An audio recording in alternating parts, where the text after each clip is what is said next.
This is insane, as Masai Ujiri and Bobby Webster are currently not even in talks with Pascal Siakam after a summer where they haven't had the greatest luck. They weren't able to complete multiple blockbuster trades. They weren't able to sort out the roster to make sense in terms of shooting, in terms of guard depth, and fix all the issues that we had last season. In fact, they likely got worse with the loss of Fred VanVleet. Hopefully Darko can fix that. But given everything that's happened this offseason, the Raptors are currently not even in talks with their top guy, their guy that could potentially leave in free agency for absolutely nothing come next season. They aren't even in talks on a contract extension. And personally, this is something that I've made known on these videos, that I made known on the platform that I have, that I completely disagree with. I think regardless of what you think about Pascal Siakam, regardless of what you think he will be in the future, it's an insane mistake for the Raptors to let him go into this season without a contract extension. We currently have Gary Trent Jr., OG Anunoby,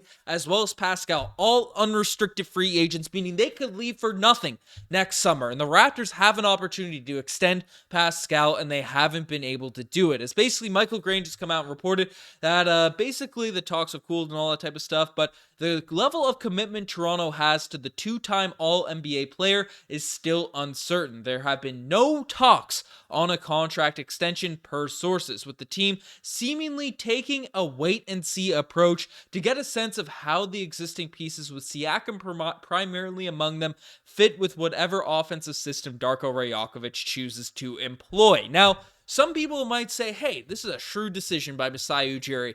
We've seen him sort of let things play out, and things just haven't really been working out in recent seasons. So if you want to rebuild, it doesn't make sense to commit to your superstar. Well, personally, I completely emphatically disagree with that. Regardless if you want to go in the rebuilding direction or you want to go in the direction of sort of winning now with our current core group of star players, Scotty Barnes, doing a mix of youth and star players right now sort of movement. I disagree with this emphatically because, again, you look at the Toronto Raptors cap situation. This team has let a lot of players leave for nothing in recent years. A lot of it, I think, is over-exaggerated because Kawhi, we couldn't really done anything about that. Danny Green couldn't have done anything about that. Serge Ibaka, Marc Gasol, they left for nothing, yes. But Kyle Lowry basically didn't leave for a package. I mean, we were rumored to get Tyrese Maxey during the season. We turned that down, right? We let him essentially walk to the Miami Heat. We did get Dragic as well as Precious Achiuwa back in return, but we let multiple pieces, now Fred VanVleet this summer. We're letting some of our top guys just walk for nothing, which is really hindering our ability to build out this roster. So given the fact that three of our top dudes, OG Anunoby, Pascal Siakam, and Gary Trent Jr., and specifically OG Anunoby, who discussed a little bit of dissatisfaction with his sort of role in recent seasons, a guy that could potentially just walk for a bigger role in a different team. I don't see what world it makes sense to get rid of Pascal Siakam. And if you look at the potential extension he could be offered by the Toronto Raptors, again, $37 million, $44 million, $48 million, and $56 million in 2027-28, that might feel like a lot of money. And Pascal, 29, 30-ish range now in terms of age, right? That could be a lot of money for an older Pascal Siakam. But the thing about it is, you currently have Pascal Siakam during the prime of his career, and you look at the stats that he's been able to put up, right? He is a guy that really any team, if they're locked in on a contract, would want. 24 points, 8 rebounds, 6 assists, right? That's a level of stats that if he was on a winning team, that's an all-NBA caliber player right there. And basically the reason his market hasn't been that high this season is because he's been unwilling to sign an extension with another team. So if he's unwilling, he could just leave in the next offseason for basically nothing. But if you have him under contract and then you want to trade him, go for it. Go do it. It is what it is at that point, right? You figure out the future and you can get more assets back for Pascal Siakam, as the team acquiring him will have a lot more security in order to have a star player coming back in return. But as I sort of discussed, bringing back his stats, right? And this is in the route if you're going and rebuilding. Obviously, you want to keep a guy that's putting up those types of numbers. It's been your number one option. It's been a focal point. That's won a championship for your team. You generally want him on the roster if you want to win. Sure, the fit with Scotty Barnes, you can discuss that. We can talk about that. We'll see how it all plays out this season with Darko Rajakovic, but you don't really want to have the chance of him walking for nothing. And as I sort of alluded to, if things work out, and this is what really confuses me about this report, is the wait-and-see approach. Because frankly, if things work out in Darko Rajakovic's system, and Pascal Siakam, I'll pull up the stats again, is putting up these types of numbers, he is going to be an all-NBA player.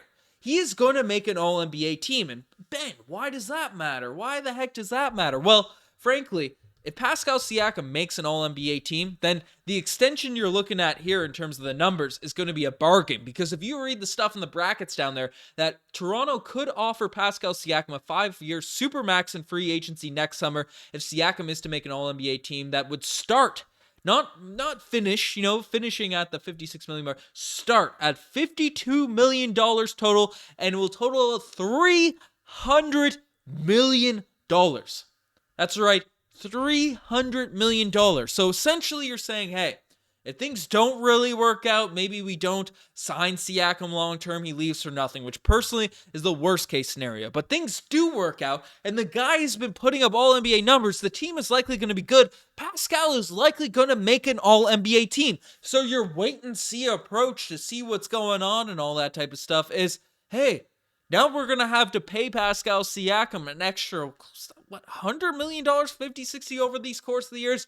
It doesn't make sense as a strategy. Personally, I just can't wrap my brain around it. And the fact that they aren't even in talks, they're not even sort of warming up to the idea after they flamed out on Damian Lillard, after they weren't able to even get Kobe Buffkin from the Atlanta Hawks this offseason in a trade for Pascal Siakam. After all that has occurred, and after what would happen in the two scenarios where Siakam is either bad or he's good for this upcoming season, right? Why on earth are you not extending him at this point? I just don't really get it. I don't understand the logic behind it. If we don't make a move, if we don't at least start up the discussions about a potential extension with Pascal Siakam, we are in a serious case of just having a horrific turn for this franchise. And I see people turning on Masai Ujiri in the comment section. I see people saying he's washed and all that type of stuff.